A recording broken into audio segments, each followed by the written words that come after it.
Next time you book a flight, look at the seat map. Certain seats are always blocked. Middle seats fill first. Preferred rows sit behind a paywall. And then, 24 hours before departure, seats you could not see suddenly appear. Airlines never explain why. That map is not a seating chart. It is a revenue tool quietly manipulated by algorithms to shape what you pay. But once you see the pattern, you can beat it. A family of 4 checks in for their flight, expecting to sit together. Instead, the seat map scatters them across the cabin, 2 kids stuck in middle seats, parents separated by rows. The airline system offers a solution: pay a fee to move into the only available aisle or window seats. For many travelers, this scenario is not rare. Complaint number 20190000123, filed with the Department of Transportation, describes this exact situation on a Delta flight. The airline's reply points to a rule that holds back certain rows for premium upgrades, leaving families with little choice but to accept split seating or pay up. Stories like this play out every day. A traveler books an economy ticket, only to find that every decent seat is either blocked or marked as preferred, available only for a surcharge. The map shows a handful of open spots, but they are all middle seats, even when the flight is far from full. Some passengers pay, thinking it is their last shot at a good seat, only to see better options pop up for free at check-in, hours before departure. Middle seats filling first is not a fluke. Airlines use algorithms to decide which seats are visible, which are blocked, and when to release them. The result is a seat map that feels random, but is quietly engineered to drive upgrades and extra fees. For families, the impact is personal. Kids sitting apart, parents negotiating with strangers to swap seats, or shelling out extra to stay together. For solo travelers, it is the frustration of paying for a window, then watching it open up for free later. The confusion is not accidental. The pain points are built in. Airline seat maps are not just diagrams. They are products carefully constructed to influence what travelers buy and how much they spend. The shift began in 2012 when Delta introduced basic economy on select domestic routes. This new fare class stripped away early seat selection, made tickets non-refundable, and limited baggage. The seat map for basic economy was not empty, it was locked. Passengers could only pick from a handful of leftover seats, often in the middle or at the back. Delta's move was not about making flying cheaper, it was about segmenting the cabin and turning seat choice into a paid upgrade. Within months, American Airlines and Ryanair followed suit, rolling out their own versions. The logic was simple. By holding back desirable seats and labeling them as preferred or extra legroom, airlines could nudge travelers into paying more, even after buying a ticket. Behavioral pricing studies show that when people see scarcity, just a few seats left all clustered in the least popular spots, they are more likely to pay extra to avoid discomfort or inconvenience. Families in particular feel this pressure when they see their group split up unless they pay to move.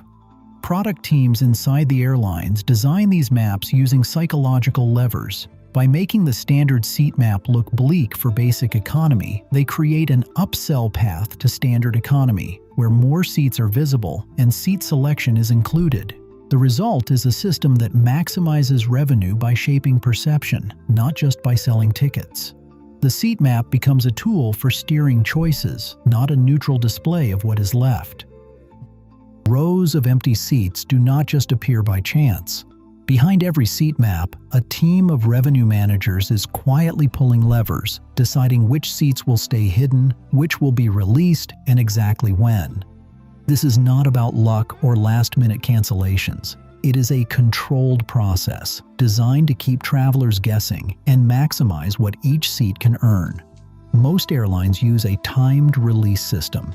Seats held back for days or even weeks suddenly become available in a narrow window, usually between 24 and 72 hours before departure. This is not a coincidence. It is the result of algorithms tuned to monitor how full the plane is, what the industry calls load factor, and to adjust the map accordingly. If a flight is filling up fast, the system might hold on to premium seats a little longer, waiting for someone willing to pay extra. If demand stalls, those same seats get released earlier, sometimes for free, just to fill the plane. Industry manuals and developer guides confirm the logic. Rule engines are programmed with release times, like unblock 12% of aisle seats 48 hours before takeoff, and those rules are enforced down to the minute. The timing is not published, but the pattern repeats across major carriers, a batch of seats held in reserve, then unlocked in a burst as check-in opens or when the load factor crosses a certain threshold. For travelers, this explains why a seat map can look bleak days before a flight, then suddenly open up with better options at the last minute. The apparent randomness is an illusion. The real action happens in the background as unseen teams manage scarcity, control the flow, and make sure every seat has a chance to earn its keep. Underneath every seat map sits a rule engine, software from vendors like Amadeus and Sabre. It is programmed to manage what travelers see and when. These engines do not just display seats, they control visibility through a parameter called the visibility flag. Each seat is tagged as visible or hidden based on a set of company rules. Airlines set block percentages, release times, and exemptions for group size, all managed by this software. For example, a rule might hold back 12% of aisle seats until 48 hours before departure, or keep certain rows invisible unless a passenger is logged in with elite status. Revenue managers monitor key performance indicators to guide these decisions. The main metrics are RASK, revenue per available seat kilometer, and ARPAS, ancillary revenue per available seat. If blocking seats and charging fees increases ARPAS, the rule engine keeps those blocks in place. If complaint rates spike, or if load factor drops too far, the software adjusts. Every change is logged, every rule tweak is measured against those key performance indicators. Patents filed by Amadeus and Sabre describe this process in detail, confirming that seat scarcity is not a bug or a glitch. It is a function coded into the system, with profitability as the guiding metric. The result is a seat map that shifts in real time, always tuned to maximize revenue while balancing operational needs. Travelers who know how to read a seat map like a revenue manager can flip the script. The first move is timing. Early morning checks, especially just after the 24-hour mark before departure, often reveal seats that were hidden days before. These are not glitches, they are algorithmic releases triggered by load factor and booking curves tracked behind the scenes. The seat hacker community has refined a method called dual search. It is simple: check the seat map as a solo traveler, then again as a group of 2 or 3. The difference is this: airlines sometimes expose extra rows to larger parties or hide blocks from solo shoppers, depending on their upsell models. A 2022 study found that using the dual search approach increased the odds of landing a premium seat by 12% compared to just booking on the first try. Smart travelers also use seat alert tools, apps, and websites that monitor seat maps and ping you the moment a preferred spot opens. These tools track patterns across airlines, catching releases that happen at odd hours or in response to sudden demand shifts. The key is patience. Waiting to assign your seat until the prime release window, or setting alerts and checking back, can mean the difference between a cramped middle and a free aisle. The seat map is not a static chart, it is a live system, and those who watch closely have the advantage.